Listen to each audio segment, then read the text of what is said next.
A lo mejor ustedes han de haber escuchado la noticia que el gobernador hace 15 días anunció que la línea 4 del tren ligero se va para Tlajomulco. Y evidentemente no es cuestión de gusto, ¿verdad? Es cómo poder ofrecer vías de comunicación necesarias para que Tlajomulco pueda tener comunicada a tanta gente que se va a vivir al sur de la ciudad de Guadalajara. Otra de las problemáticas también que hace unos días el presidente municipal hizo pública es la situación de las casas abandonadas. Tenemos el tercer lugar en casas abandonadas. El primer lugar lo tiene Tijuana, el segundo lo tiene Sinaloa y el tercer lugar lo tiene Tlajomulco. Se hizo un programa que se llama Hábitat, en el cual el municipio va a acondicionar, restaurar y rescatar las casas para ofrecer casas con 2 recámaras y un baño en una cantidad risoria de 350 pesos la renta, con la intención de que con esos 350 pesos, más que tener un beneficio, se logre tener ocupadas las casas con una cantidad mínima. No sé, las rentas en Guadalajara pues andan entre los 2,000 y los 3,000 de casas de ese tamaño. Entonces imagínense lo que significa tener unas casas en renta en 350 pesos, que cualquiera de ustedes los podría pagar. Sin embargo, pues tomen en cuenta que yo salí de mi casa, que es su casa, hace 2 horas y media. Entonces imagínense el traslado que significa desde Tlajomulco a este lugar donde están ustedes. Pues prácticamente me hubiera salido más fácil irme de Tlajomulco a Colima, hago 2 horas, que de Tlajomulco a Guadalajara Centro, que hago entre 2 horas y media o 3 horas. Entonces esta situación, y en coche propio, no me quiero imaginar los que tienen que andar en transporte público, que si pasa o no pasa el camión, pues ya se imaginarán la complicación que tiene todo esto. ¿Y por qué les cuento un poco de la situación de Tlajomulco? Porque precisamente en este contexto tenemos que hacer que la gente de Tlajomulco sienta un sentido de pertenencia, un sentido de identidad, y lo más delicado o más complicado es un sentido de orgullo. Entonces, ¿qué pasa? Pues bueno, que como les comento, pues entre el tema de los guachicoleros y que entre el tema de los descabezados, pues desgraciadamente mucha gente no se siente orgullosa de ser de Tlajomulco. Y ahorita la mayoría de las personas pues relaciona el tema de seguridad con el ser de Tlajomulco. Y ahora sí, en concreto, ya les voy a platicar un poquito de la serie de proyectos que hemos hecho y que seguimos haciendo para el tema de la enseñanza de la historia en Tlajomulco. El presidente Alberto Uribe Camacho, que fue el alcalde anterior al actual, que es Salvador Zamora Zamora, convocó a hacer este libro que ustedes les comento que están viendo. Y este libro fue muy interesante cómo se logra llegar al libro. Se convocó a un arquitecto, se convocó a un geógrafo, a un biólogo, a un pintor, a un cronista, a un arqueólogo y a un historiador. El único requisito que en aquel momento el presidente municipal pidió es que fuera gente de Tlajomulco. En ese momento, su servidor, soy licenciado en Historia por la Universidad de Guadalajara, y es muy curioso contarles que si bien yo estudié la licenciatura en Historia y también hice una maestría en Educación, por eso creo que somos como muy colegas, tanto el tema de la educación como el tema de la historia, nunca trabajé ni me desempeñé en Tlajomulco. Nunca fue un tema que verdaderamente me interesara. En el año 2015, el gobernador Aristóteles Sandoval le pide al Colegio de Jalisco que hagan una enciclopedia temática de la historia de Jalisco. En 1980 ya se había hecho una enciclopedia en 4 tomos y el gobernador quería una en el 2015 que ya salió de 5 tomos. se convocó a las dos autoridades más importantes en el tema de la historia de Jalisco, que es el doctor Muria, del Colegio de Jalisco, y la doctora Angélica Peregrina. En aquel momento yo trabajaba como colaborador con la doctora Angélica Peregrina. Entonces, parte del libro de la Enciclopedia de Jalisco, que salió en el año 2015, es producto del trabajo que se logró hacer desde el Colegio de Jalisco con la doctora Angélica Peregrina, que hicieron el libro de la historia de Jalisco en 5 tomos. Después de ahí yo empecé a trabajar en otro tipo de historias, como Etzatlán, que era muy curioso que me hablaran de Etzatlán para hacer la historia de Etzatlán, o que me hablaran de Pihuamo, que está en sus límites con Michoacán y Guerrero. Pues Jalisco, Michoacán y Guerrero, entonces era como nadie es profeta en su tierra, ¿no? Entonces cuando me hablan a mí me dicen, pues sabemos que eres de Tlajomulco y el presidente municipal está interesado en que un historiador de Tlajomulco haga la historia de Tlajomulco. Sin embargo, pues les tengo que ser muy franco, yo vivía a 2 cuadras del exconvento del Carmen aquí en Guadalajara y poco iba a Tlajomulco, porque desde que entré a la carrera pues me vine a vivir a Guadalajara por el tema de los traslados, por el tema de la comunicación. Sinceramente, cuando me hacen la propuesta de trabajar en la historia de Tlajomulco, yo dije, pues sí es un pueblo antiguo de indios, hay registros desde 1530, pero la gente de Tlajomulco es como muy mal agradecida. ¿Qué caso tiene trabajar para este tipo de gente, ¿no? Entonces se me hizo muy curioso que el presidente municipal, que en aquel momento era el candidato a secretario de gobierno para el estado de Jalisco cuando Alfaro andaba de gobernador. Si ustedes se acuerdan, como dato cultural, Alfaro andaba en campaña para ser gobernador y el secretario de gobierno sería este señor Alberto Uribe.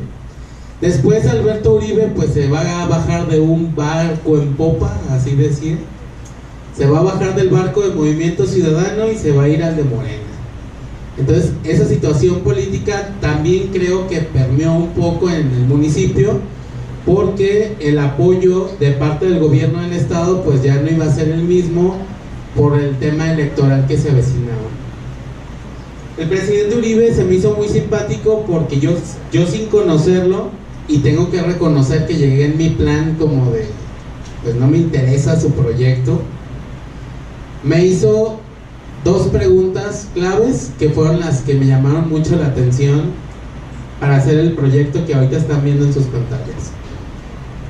Primera pregunta es, ¿por qué Tlajomulco no tiene a Santa Anita? Creo que la mayoría de ustedes por López Mateos hacia Manzanillo ubican a Santa Anita. Santa Anita era un pueblo de Tlajomulco que en 1904 dejó de ser de Tlajomulco y se fue para San Pedro Tlaquepaque. Entonces me llamó la atención la pregunta, ¿no?, del presidente, que dijera, ¿por qué Santa Anita, que es muy de Tlajomulco, no está en Tlajomulco, ¿no? De hecho, si ustedes revisan el mapa desde una perspectiva aérea, está Tlajomulco, hace una vuelta, está Santa Anita, y luego el Palomar sí está en Tlajomulco, ¿no? Y parte de Bugambilias, que también tiene Tlajomulco, y todo lo que es el bosque de la primavera llegando hacia Bugambilias. Entonces Santa Anita se convierte como en la manzana de la discordia, y de manera pues muy relajada yo le cuento al presidente toda la historia del por qué la gente de Santa Anita no era de Tlajomulco. Y otra de las preguntas que me preguntó el presidente es, ¿qué es la cofradía? ¿Qué es la cofradía de Tlajomulco? Entonces, pues bueno, han de saber que es patrimonio cultural inmaterial del municipio y está próximo a elevarse al rango de patrimonio cultural inmaterial del estado de Jalisco para que la UNESCO declare la cofradía de Tlajomulco como una parte de nuestro patrimonio. Las cofradías, ustedes han de saber, de hecho están viendo ahorita el templo de la cofradía, quedaron extintas completamente con las reformas borbónicas. Las reformas borbónicas que emprendió el rey Borbón, de la familia Borbón, Carlos, pues desaparece cualquier tipo de cofradías, que era un conjunto de personas que se reunían con fines de piedad a hacer obras de caridad, dar de comer al hambriento, dar de beber al sediento, dar posada al peregrino. Entonces las reformas borbónicas desaparecen las figuras de la cofradía. Luego después llega las leyes de reforma, y las leyes de reforma desaparecen cualquier tipo de asociación que tuviera carácter religioso encaminado hacia la asistencia social. Y algo muy interesante es que si ustedes van a Tlajomulco, pues quien lleva el control de la iglesia, irónicamente, no es el clero, es una comunidad de vecinos indígenas que cada año son elegidos mediante los mismos indígenas del pueblo, y el día 8 de diciembre es la entronización.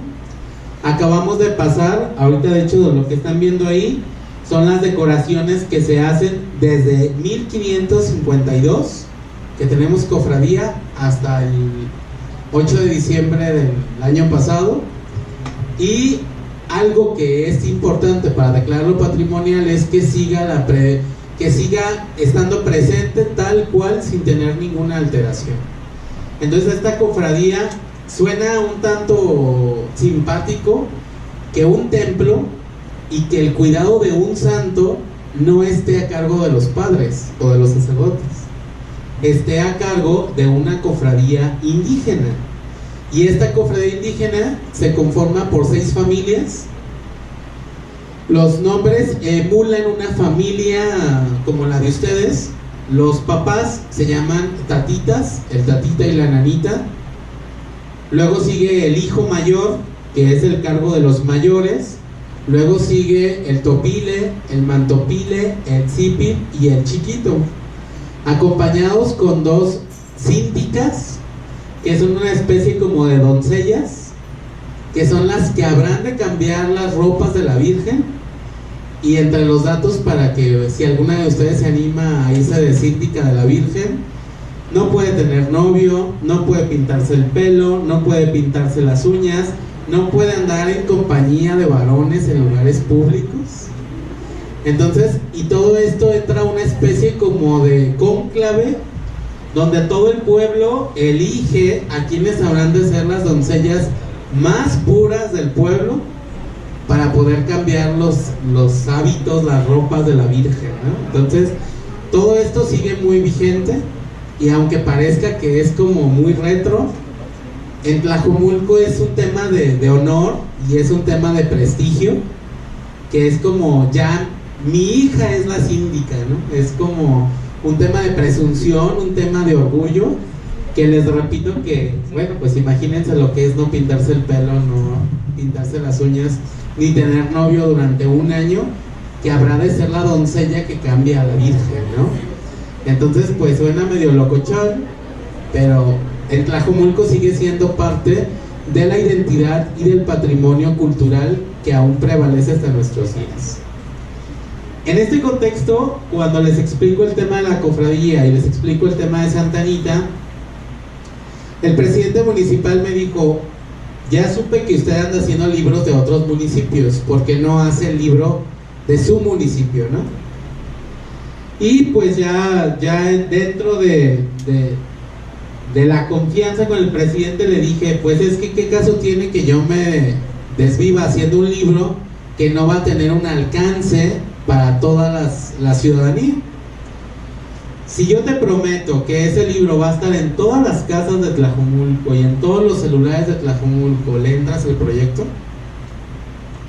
Sinceramente no creí que tuviera, como buen político, pues no creí que tuviera la capacidad ni el cumplimiento de su palabra como lo tuvo.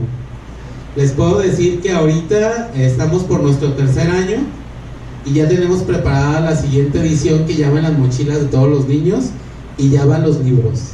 Entonces ya van dentro los libros.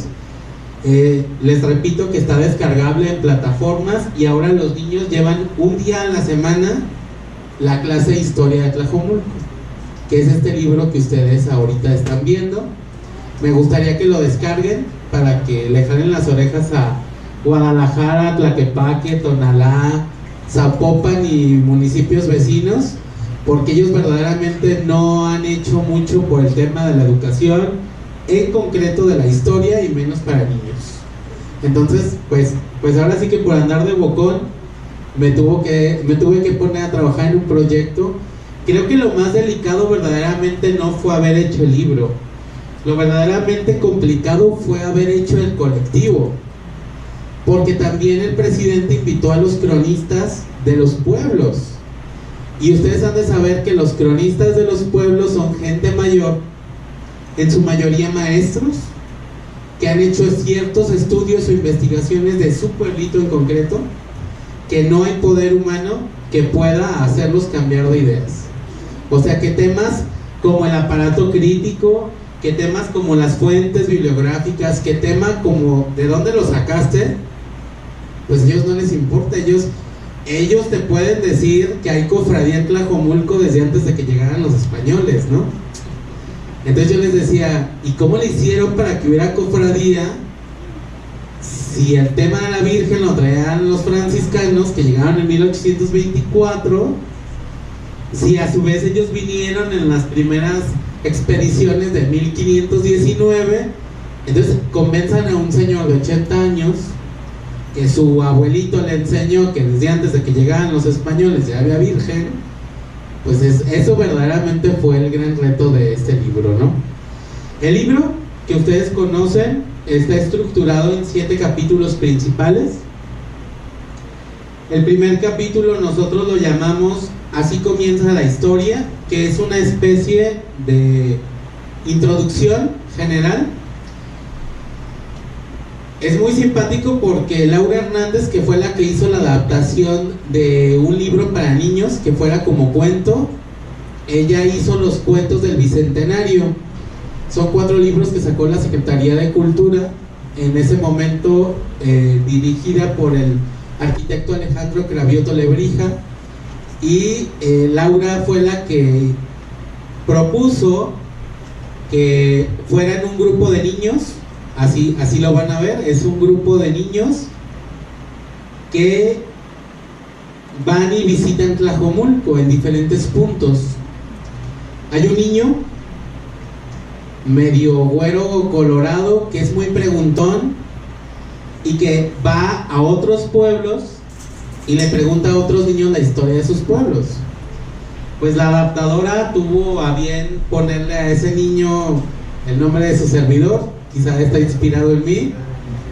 Entonces Octavio, que es el niño que llega a Tlajomulco, que es el que todo cuestiona y que el que todo quiere comprobar por el tema de científico de la licenciatura en historia, pues llega a Tlajomulco, empieza a recorrer todo lo que es el templo del hospital, con esta situación que les platico de la cofradía, y ahí conoce a otros niños. Conoce a un niño que se llama Braulio. Braulio es un niño de Cajititlán. Creo que la mayoría de ustedes conocen Cajititlán. Y como dato interesante, durante todos los 60 y parte del gobierno de Agustín Yáñez, Cajititlán fue el que abasteció de agua a Guadalajara. Entonces, importantes yacimientos. Tenemos una zona arqueológica en Tlajomulco. En caso concreto, se llama La Placita, está cerca de la laguna de Cajititlán. Y bueno, pues ahorita Cajititlán no es conocido precisamente por el tema arqueológico, ¿no? Creo que Cajititlán se puede conocer por 2 cuestiones. Uno, la fiesta religiosa no mariana de los Reyes de Cajititlán, que después de las fiestas de San Juan de los Lagos, de Talpa y de Zapopan, es la fiesta más importante sin ser de la Virgen. Reúne alrededor de 4 a 5 millones de personas en su romería. Y pues si ustedes van a Cajititlán se van a dar cuenta que se convierte en un centro de peregrinación no solo en Jalisco, sino en todo el occidente del país. Ese es uno de los temas que hace importante Cajititlán. Y el otro, que no me da mucho gusto presumir, pero pues también cuando gusten, pues tenemos cantina las 24 horas del día. El famoso malecón de Cajititlán se caracteriza precisamente porque tenemos venta y distribución de todo tipo de bebidas embriagantes, amenizados con todo tipo de música, mariachis, bandas, norteños, todos los días, a toda hora. Entonces, por ahí, bueno, pues se imaginarán que no es un tema de presunción. Sin embargo, pues las piñas coladas y todos los tequilas y las fiestas, pues en Cajititlán los pueden encontrar casi todos los días. Yo no sabía, les dije, oye, ¿y no descansan o qué? Es que un día trabajan unos y un día trabajan otros, pero el día que vayan, a la hora que vayan, pues Cajititlán tiene fiesta, ¿no? Entonces, esa intención de representar sobre todo la fiesta de Reyes de Cajititlán es uno de los objetivos principales que tiene este capítulo. El capítulo tercero lo titulamos Santa Anita. Santa Anita, como ya les comentaba, es un pueblo muy antiguo que viene del nombre náhuatl que se llama Tlixtac, que es el lugar del agua blanca, así se llama.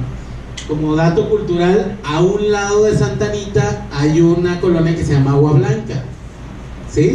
Mejor lo ubican ahí por Periférico y López Mateos, ahí está Agua Blanca. Entonces Agua Blanca se le puso así a la colonia, puesto que había nacimientos de agua blanca muy cerca de Santa Anita.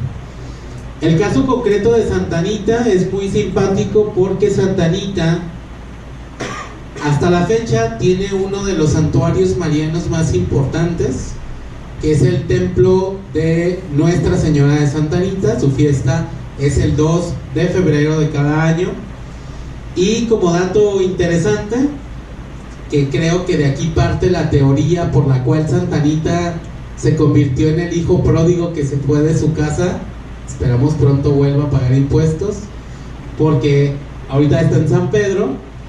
Santa Anita tiene un convento que viene a tener un dato muy interesante. En 1779, el convento de San Antonio en Tlajomulco tenía que acatar las reglas de las reformas borbónicas, entre las cuales ordenaba que todos los curatos tenían que entregarse al clero diocesano, al obispo.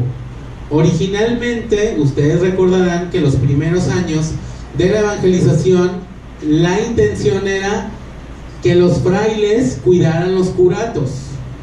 Sin embargo, pues parte de las reformas borbónicas va a regresarle los curatos a los sacerdotes. En ese momento, el obispo de Guadalajara es un obispo muy querido por todos los tapatíos y jaliscienses, que es el obispo Cabañas. Y el obispo Cabañas, si bien tenemos que reconocer su gran obra como lo es el Instituto Cultural Cabañas, también han de saber como dato cultural, y eso se lo presumen llegando a sus papás, pues nada más y nada menos que fue el creador de las vacunas en América Latina. Fue el pionero en el tema de salud. De hecho, es muy simpático porque las vacunas, ustedes saben que no es casualidad que se llamen así. Se llaman vacunas porque se sacan de las vacas, ¿sí? ¿Cómo le hacían? Pues literal, se iba a España y en la vaca se ponía la enfermedad, la vaca venía ya contaminada y de la sangre de la vaca se sacaba la poción que luego se habrá de inyectar para evitar la infección o la enfermedad. Por eso las vacunas pues se llaman vacunas porque se guardaban en vacas, de ahí viene el nombre de vacuna.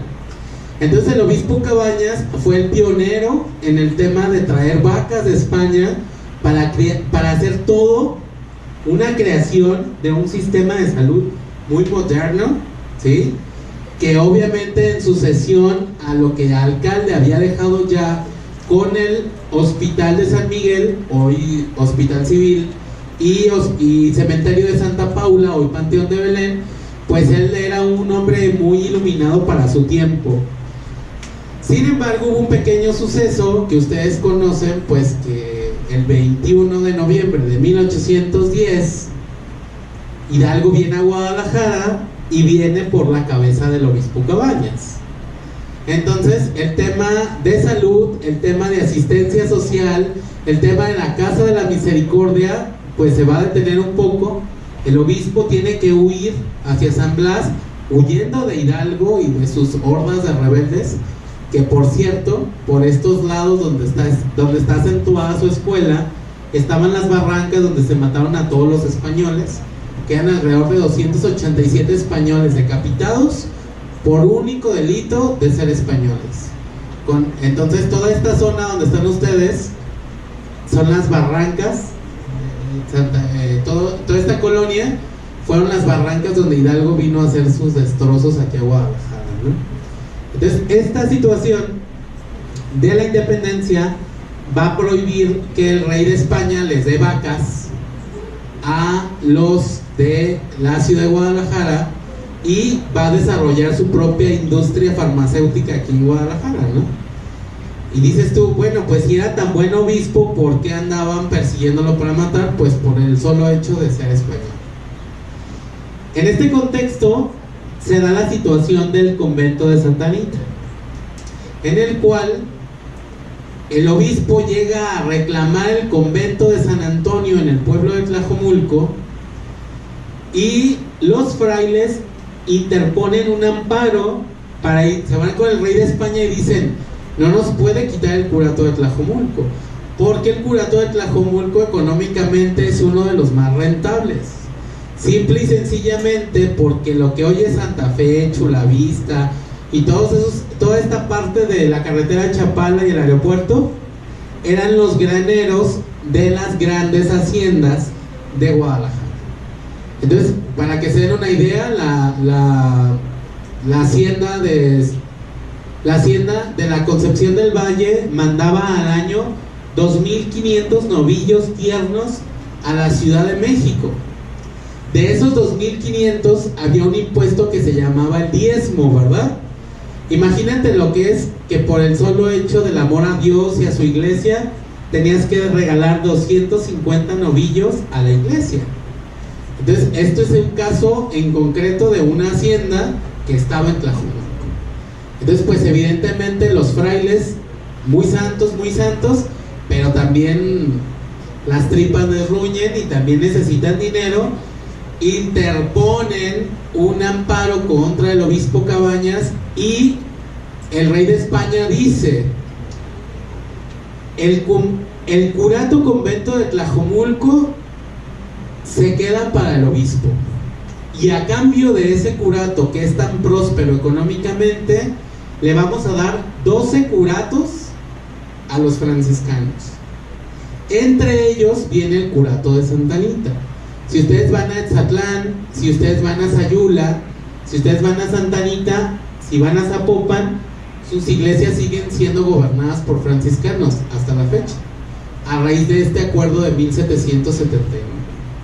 En este contexto, pues ya se imaginarán ustedes que si les quitan el convento de San Antonio, pues nada tontos, no van a hacer nada por el mantenimiento, el cuidado, y van a empezar a fincar un nuevo convento muy ambicioso.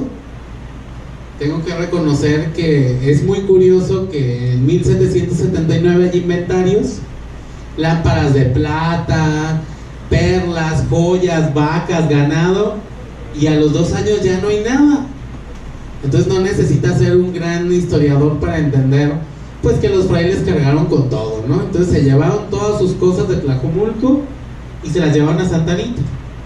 En ese contexto se da la situación de que un fraile que traía una virgencita colgada al pecho, una historia muy similar a lo de la Virgen de Santa Anita con Fray Antonio de Segovia, llega y se encuentra a una india ahí de Santa Anita, Atlistac, de nombre Justina, y le dice que él se siente enfermo y que habrá de morir, pero que esa virgen quiere que quede en ese lugar. La Virgen de Santa Anita, entre las leyendas o las costumbres que se tiene, se dice que además de ser patrona de todos los enfermos y moribundos, también tiene capacidad para adivinar quién se salva y quién no se salva de muerte. El gran reto es que llevas al enfermo a que vea a la Virgen de Santa Anita, y si la Virgen de Santa Anita se torna su tez color moreno, pues prevénganse que va a haber café y va a haber velorio. Si la Virgen de Santa Anita se torna en un tono claro, rubio, rosado, es que vas a recuperar la salud. Entonces, el año pasado se celebró su aniversario. Entonces, por si las dudas, si se sienten enfermos, yo les sugiero que no vayan a Santa Anita, pues no vaya a ser que se les ponga morena y se mueran, pero del susto, ¿verdad? Entonces, esta situación de que es muy milagrosa la Virgen de Santa Anita va a traer consigo la construcción de un soberbio, porque es soberbio, edificio, con todo el barroco de la época, con oro, con plata, con todo lo que se puedan imaginar. Entonces, mientras desaparece un convento, milagrosamente, gracias a la Virgen de Santa Anita y sus limosnas, pues nace otro majestuoso convento que es el de Santa Anita. Sin embargo, esta pugna que existe entre Tlajomulco y Santa Anita por el tema del convento, por el tema de los fondos, se va a heredar hasta principios del siglo pasado, para que en 1904 32 vecinos de Santa Anita metan una solicitud al gobierno del estado para dejar de pertenecer a Tlajomulco. Sin ningún tipo de investigación, juicio o autorización, el gobernador les dice: está bien, concedido. Entonces, a partir de 1904, por pistolas del gobernador, Santa Anita deja Tlajomulco para convertirse en parte de San Pedro Tlaquepaque. Sin embargo, pues siguen siendo las mismas familias, acuden mucho. Entonces sigue siendo como la virgen local de ahí de la región, ¿no? El siguiente capítulo que nosotros tenemos es Santa Cruz de las Flores. Santa Cruz de las Flores, para los que no ubiquen muy bien Tlajomulco, es López Mateos. Hay dos gasolineras que se llaman Las Cuatas, como si fueran hacia Catlán de Juárez, y es el entronque hacia Tala, por San Isidro Mazatepec. Como dato interesante, es la conexión del Camino Real a Colima. El Camino Real a Colima, que parte prácticamente del centro de Guadalajara, se va por todo lo que vendría a ser hoy 8 de julio, luego agarraría por Santa María Tequepexpan, y ese es el Camino Real a Colima. Un camino real porque era el camino oficial donde se trasladaban todas las mercancías en los tiempos virreinales, y había cada cierta distancia lugares donde se podían hospedar. Entonces, los puntos para hospedarse eran Santa María Tequepexpan, luego después de ahí seguía San Agustín, que también está en Tlajomulco, a un lado de Santa Anita, y luego sigue Santa Cruz de las Flores. Santa Cruz de las Flores darían vuelta hacia San Isidro y está Cofradía Cruz Vieja, y por ahí continúa hasta salir a la Coronilla, que es donde se dio la batalla de la Coronilla en tiempos de Juárez, para el tema de la expulsión de los franceses, que ahí falleció Eulogio Parra, Ramón Corona, fallecieron en los límites entre Tlajomulco y Acatlán de Juárez, yéndose por aquel lado, no por la carretera actual a Acatlán de Juárez.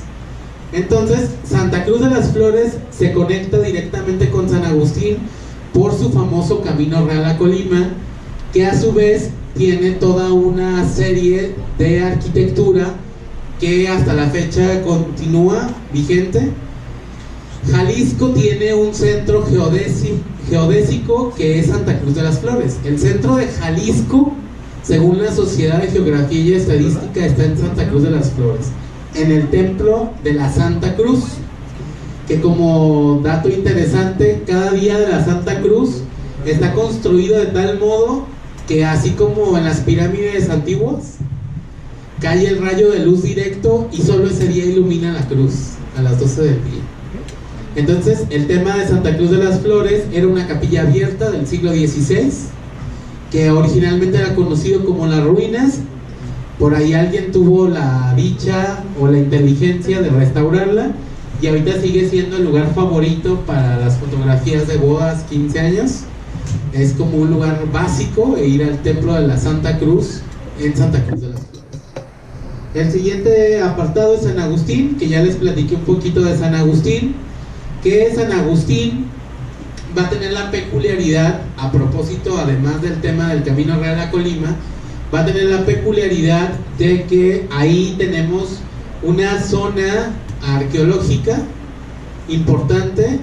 Bueno, nos llegaron ciertos fraccionamientos copetones, como el Cortijo, Alta California y todos esos, y encima de esas, pues construyeron ellos en una zona arqueológica.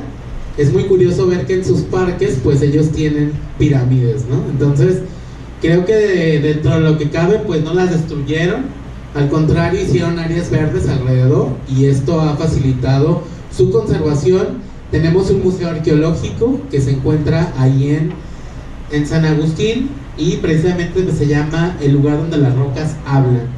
El maestro Samuel Moya Ramos es un arqueólogo de la zona, ha logrado reunir todo un acervo importante de toda la región, y este es nuestro museo arqueológico en San Agustín.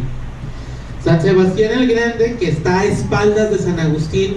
Si ustedes se van por Santa María Tequepexpan, de Santa María Tequepexpan sigue luego San Sebastián, para que se ubiquen. El Hospital Regional 180 está muy cerca de San Sebastián, y San Sebastián es el que abastece de hortalizas a gran parte de la ciudad de Guadalajara. Todo el tema de pasto, la mayoría de los pastos elegantes de las casas de Guadalajara, pues lo traen de San Sebastián. Tenemos, se siembra flores, se siembra jícama, se siembra todo el tema del Día de Muerto. O sea, cuando quieran verdaderamente ver flores de cempasúchil en toda su extensión de la palabra, los sembradíos los traen de San Sebastián. Entonces San Sebastián es el granero, es el huerto de Tlajomulco, que está prácticamente pues a 20 minutos del tren ligero en la estación Periférico Sur. Luego hicimos otro que se llama Tlajomulco Nuevo.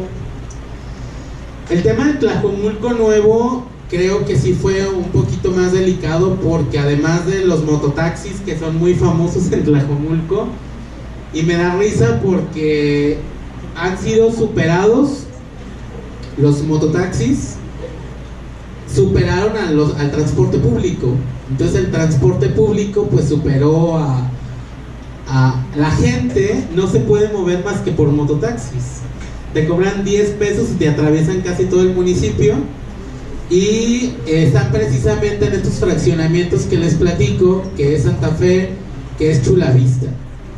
Como dato interesante del Tlajomulco Nuevo, como le llamamos, pues les quiero platicar que Tlajomulco, como ya lo he dicho, tenía los principales graneros de las familias más importantes de Guadalajara.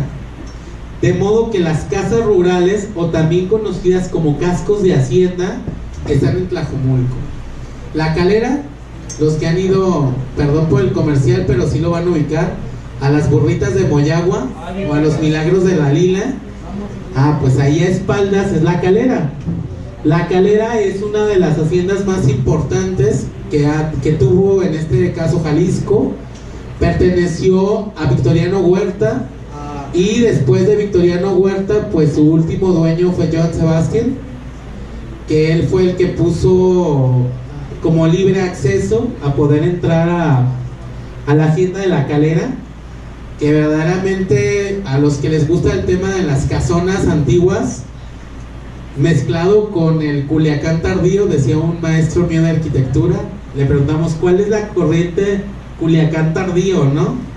Dijo, pues es la de los narcos. O sea, es donde tú veas que hay un narco, siempre que va a haber oro, cantera, o sea, es como sus gustos muy excéntricos.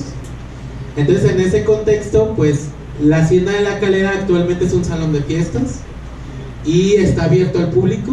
Entonces, si les gusta también el olor a murciélago, pues ahí tenemos como que un área importante de los graneros. Está muy impresionante entrar a la hacienda de La Calera. Otra de las haciendas también importantes es la hacienda de Santa Cruz del Valle. Santa Cruz del Valle, que también hoy ya es un pueblo, Santa Cruz del Valle, es un salón de fiestas muy sofisticado. Yo por ahí intenté hacer una fiesta y me cobraban 800 pesos por persona. Entonces dije, no, pues si invito 100 personas, pues la fiesta se va a disparar mucho. Es actualmente propiedad de la familia Cermeño, que son uno de los campeones a nivel nacional en tema de charrería, exalcalde de Tlajomulco. Y eso también está abierto al público para cuando puedan conocer la hacienda de Santa Cruz del Valle. La otra hacienda que yo creo es de las más descuidadas y un tanto cuanto más tétricas es la hacienda de la Concepción del Valle. El año pasado tuvieron el error, y ahorita les voy a platicar por qué el error, en convertirla en la hacienda del terror, así se llamaba. Es una finca antigua, que será de 1800 la finca. Sin embargo, por los temas de la reforma agraria y del reparto, pues los dueños literal se fueron y no dejaron nada, ni las vigas. Entonces es muy curioso que ustedes ahorita pasan en plena ciudad de Santa Fe y los fraccionamientos y hay una hacienda, ¿no? Es como muy raro ver eso. Y el actual dueño pues le ha dado sus dotes de Culiacán tardío y le ha hecho una serie de pegostes espantosos a la pobre arquitectura. También lo quiso hacer salón de fiestas. Como dato cultural, no hay drenaje, entonces si se arriesgan a una fiesta sin baños, pues la opción es Concepción del Valle. Y otras que han desaparecido, por ejemplo el caso de San José del Valle, que está a un ladito más cargado hacia el periférico por Toluquilla, Senderos del Valle, es un fraccionamiento. La presa del Guayabo también es una hacienda muy importante que es parte de una constructora, y ahí está el fondo Luis Sandoval Godoy, es particular, ahí no los pueden dejar entrar, pero le han invertido mucha lana en hacerla con toda la necesidad. Por ejemplo, a mí me llamó la atención cuando me hablaron para ver el proceso creativo, que es, la están haciendo de adobe de nuevo, y están utilizando baba de nopal y clara de huevo para unirlo con toda la técnica antigua para que quede como muy copetona. Entonces en medio de estas casonas rurales tan impactantes, con caballerizas, con graneros, con pozos, es donde rentan las casas de 350 pesos, ¿no? Es como muy curioso ver los contrastes entre un Tlajomulco rural y no cualquier Tlajomulco rural. O sea, es un Tlajomulco rural de mucho dinero, de las haciendas, y que ahora pues la mayoría han sido vendidas para hacer fraccionamientos de interés popular por su cercanía precisamente al periférico, a la ciudad y al tren ligero.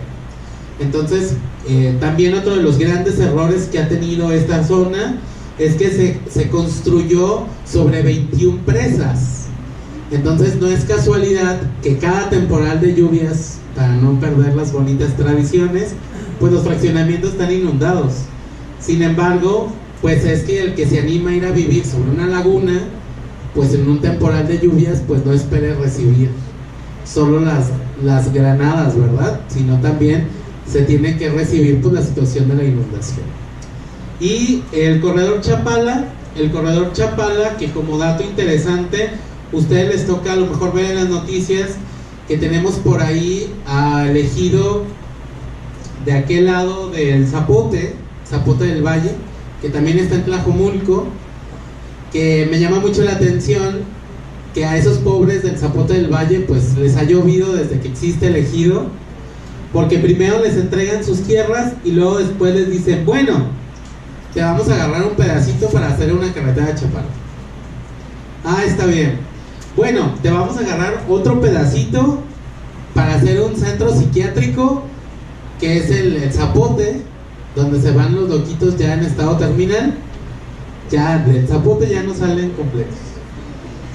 Y luego después les dicen, fíjate que tenemos el plan de hacer un gran proyecto de un aeropuerto para Guadalajara. ¿Y dónde creen que lo vamos a hacer? En el Zapote. Entonces, otra vez le quitan de nuevo a los del Zapote, les quitan otro pedazo, Y algo que a mí me llama mucho la atención es que enfrente del aeropuerto, cuando vayan al aeropuerto, hay un pueblito que se llama El Refugio. Entonces yo decía, ¿por qué se llama El Refugio, no? Pues todos los que vivían en el pueblo llamado el Monte de las Ánimas, ahí se llama el Monte de las Ánimas, que hoy es la pista 2 del aeropuerto, son alrededor de 400 familias viviendo en un pueblo, y de buenas a primeras, en el aire del milagro mexicano y de los próximos Juegos Olímpicos 1968, agarren sus cosas y se me largan porque necesitamos una segunda pista para el Aeropuerto Internacional Miguel Hidalgo de Guadalajara.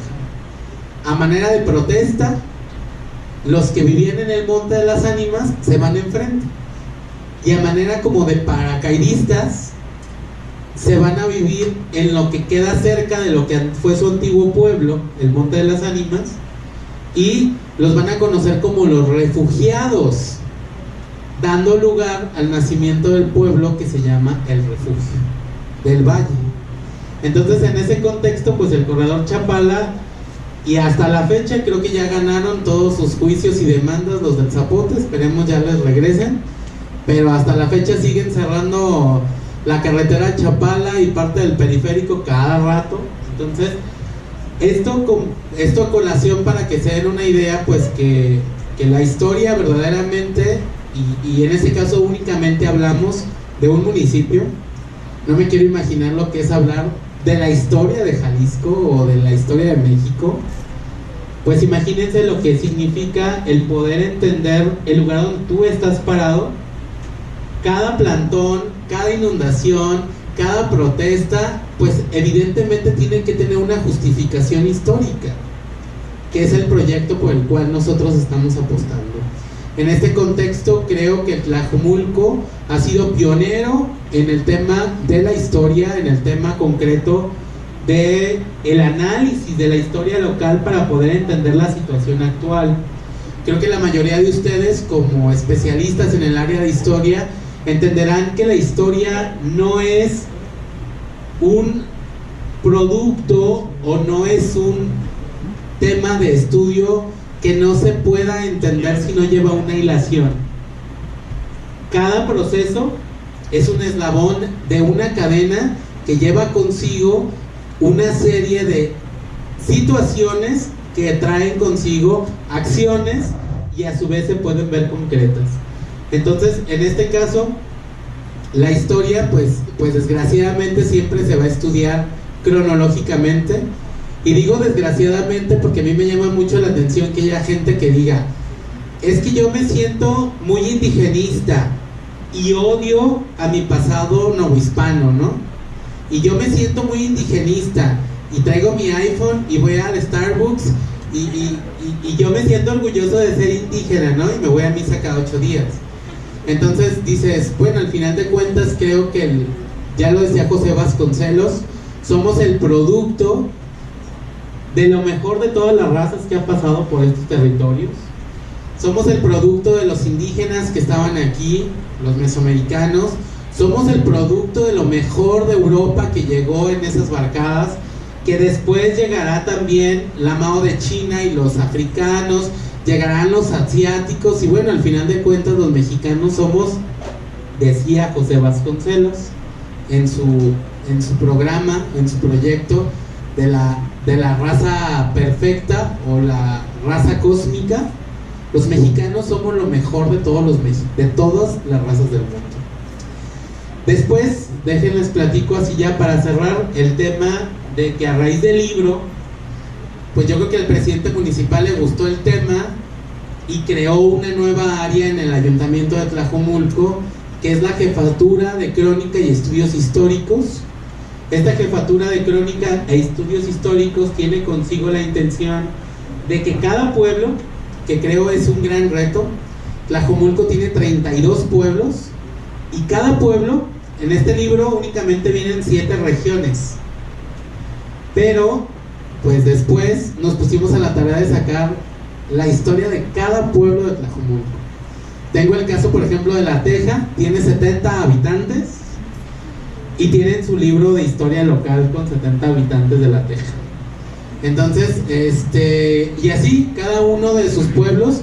Creo que hay pueblos que van a la tendencia a desaparecer. Cada vez el Tecolote, La Teja, San Cayetano, son pueblitos que poco a poco van desapareciendo. Sin embargo, uno de nuestros compromisos en la administración pasada fue regalarle a cada pueblo, a cada escuela, a cada secundaria, la historia de su pueblo, a partir del archivo histórico y a partir de las investigaciones que se hicieron en esta nueva jefatura que inventó el presidente municipal.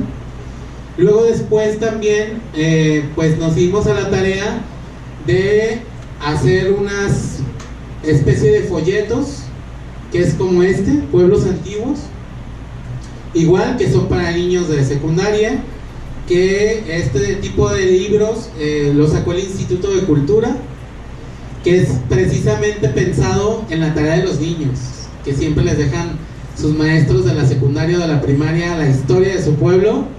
Pues ya nosotros ya les hicimos la tarea. En el libro Pueblos Antiguos de Tlajomulco vamos a sacar pueblos de la Ribera, pueblos de la Corredor Chapala, pueblos de cabecera y pueblos de Corredor López Mateos o Camino Real a Colima. Y el año pasado nosotros tuvimos el gusto de que el reparto agrario en Jalisco se hizo el 5 de enero de 1915. Sin embargo, el tema de la resolución se dio hasta 1918. El 2 de agosto se hizo el reparto al segundo ejido a nivel Jalisco, que estaba en Tlajomulco, que era el ejido de San Lucas. El primer ejido es el de Santa Clara del Pedregal, que está en Poncitlán, que creo que ni ellos están enterados que fueron los primeros en recibir tierras. A ellos se les entregó el 2 de julio y a San Lucas se les entregó el 2 de agosto. Entonces, pues nosotros también hicimos la investigación desde la Merced Real de 1552 hasta los aniversarios del año 2018 en el mes de agosto. Una cobertura, radio, televisión. El día de ayer, de hecho, tuvimos el Festival del Sabor, que se instituyó, un concurso de mole y chile en molcajete, que hasta la fecha pues ya se hizo tradición a raíz del centenario de su ejido. Este año celebramos el centenario del ejido de Santa Cruz de las Flores y una serie de proyectos que hasta la fecha pues seguimos trabajando. No me queda más que decirles a todos y cada uno de ustedes algo que el doctor Luis González González, padre de la microhistoria en México, que fue el que creó la corriente historiográfica mexicana, dijo: todos amamos a nuestra patria como amamos a nuestro padre, pero nadie puede negar que ama más a su matria como ama a su madre. Entonces alguien le preguntó: sabemos qué es la patria, pero no sabemos qué es la matria. ¿Qué es la matria, don Luis González? Y don Luis González dijo: la matria es esa colonia, ese pueblo, esa cuadra donde tú jugabas de niño y donde tus papás enterraron en la maceta o en el corral tu cordón cuando naciste. Que aunque estés en cualquier lugar del mundo, ese lugar, ese cordón siempre te va a jalar. Y yo creo que si bien nos sentimos orgullosos de ser mexicanos, nunca podemos dejar de decir que amamos más a nuestra matria, a esa colonia donde creciste de niño, donde fuiste a la escuela, donde diste tu primer beso, a ese pueblito donde aprendiste a andar en bicicleta, donde aprendiste a montar, donde te vas a ir a vivir. Y aunque viajes por todo el mundo, siempre tu matria te estará demandando que regreses a ese lugar. Y Tlajomulco apostó por rescatar la historia de todas esas matrias y de todos esos pequeños lugares que hacen que cada lugar de Tlajomulco sea diferente y por lo tanto sea del cariño de cada uno de los que habitan o de los que vienen de ese lugar. Muchísimas gracias por la invitación. Los invito a que en sus redes sociales, si buscan ustedes, esto se los voy a dejar aquí para que ustedes los revisen. Si ponen los nombres de los libros, pueden descargarlos todos. El primer libro se llama Las Maravillas de Tlajomulco. El segundo libro se llama Pueblos Antiguos de Tlajomulco. Y el tercer libro se llama San Lucas Evangelista, Legado de una Tierra. Los tres descargables en sus dispositivos móviles y completamente gratuitos. Muchísimas gracias por su atención.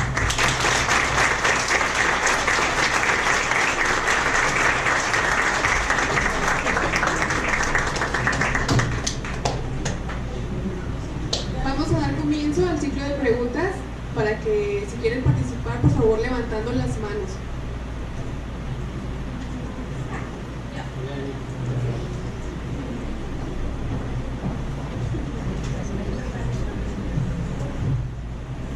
Hola, buenas tardes. La maestra Lupita Salas. Bueno, me dio mucho gusto estar aquí presente. No tenía ni la más mínima idea de qué iba a escuchar, pero quiero decirle que me voy con manteles largos. Abordó un tema que cruza la historia, y creo que la historia es justamente un área que le permite tejer de manera transdisciplinaria con otras áreas de la ciencia. Por eso la historia a veces es tan benevolente, ¿no? Porque le permite jugar a esos pasos en distintos momentos y cruzar distintas áreas. Porque al inicio, una de las palabras claves fue la formación de la identidad. O sea, que hay un proyecto todavía más allá que no para aquí. Y justamente no solo identidad, sino sentido de pertenencia. Yo les quiero hacer un ejemplo muy sencillo. Cuando he visitado escuelas primarias y o en las escuelas secundarias también, pero ocurre menos, en las primarias a veces se deja más notar que después del receso me ha tocado observar que hay muchos basurita tirada, mucho plástico, refrescos, envases, lonchecitos y tirados, siendo que hay sendos botes, ¿no? Entonces, ¿por qué ocurre que los niños no van y toman esto y lo depositan en ese bote? Porque no tienen un sentido de pertenencia a su escuela. Entonces, nosotros desde la escuela tenemos que favorecer y estimular el que esta es tu casa, esto es tuyo, para que lo quiera, porque no nada más tenemos que pensar desde el referente de que es inteligente el que tiene cognición, porque si no, no vemos a ese sujeto, a esa personita que tiene un desarrollo socioemocional, entonces no le estamos apostando al todo. Me encantó la perspectiva. Hay un tema todavía más adelante. ¿Cómo le hacemos para que esto es tarea de nosotros, muchachos? Es tarea de nosotros. Visualicémonos. Yo aquí estoy viendo futuros docentes. Lo son, vívanse, siéntanse, empodérense. Lo son. Porque regresando de una jornada, claro que sí lo viven. Pero esto no es un discurso, es una realidad, muchachos, es real. Vívanse como maestros y llevemos ese mensaje. Entonces, le agradezco mucho y muchísimas gracias.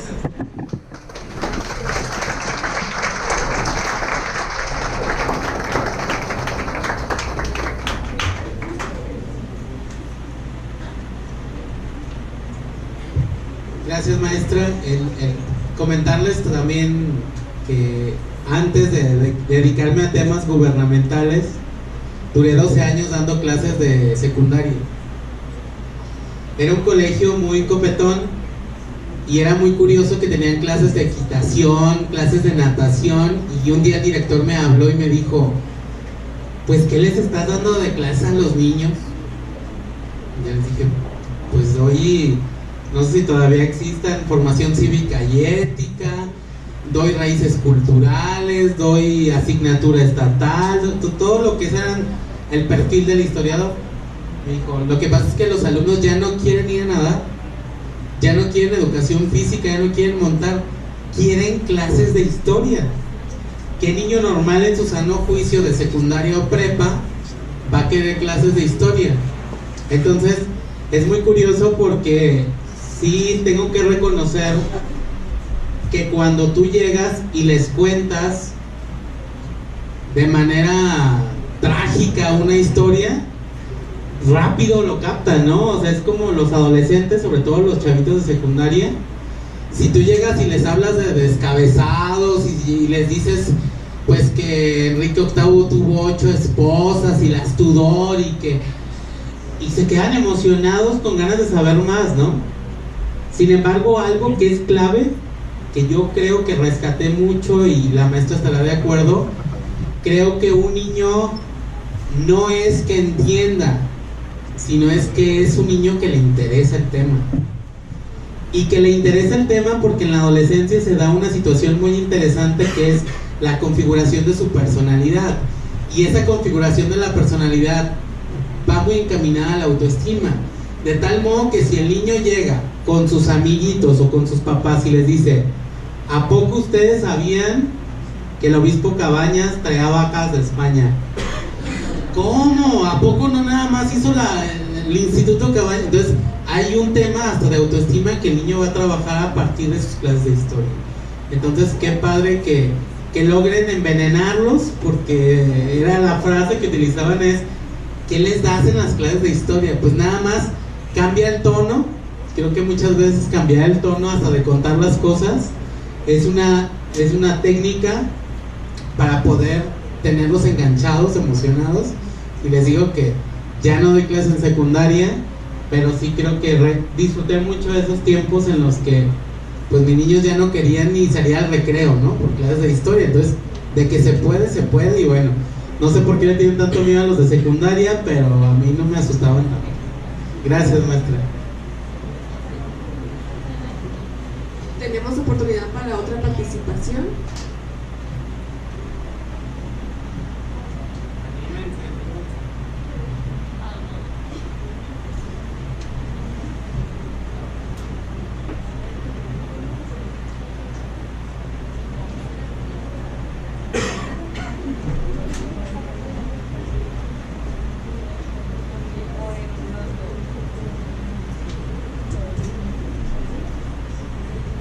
Parece que se nos terminó el tiempo. Vamos a continuar con el reconocimiento para el maestro.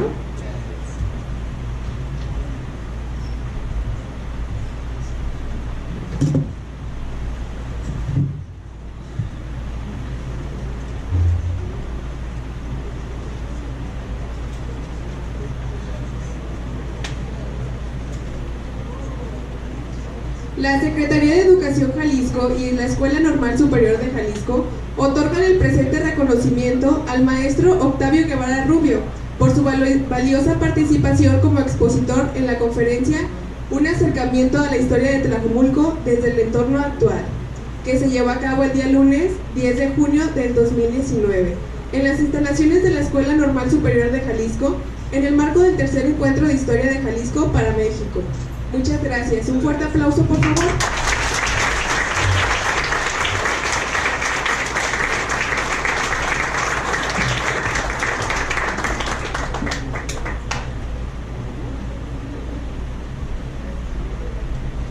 A ver, para la foto que nos acompañen. Fíjense para. Si no, no me van a pagar en el gobierno de Tlajomulco.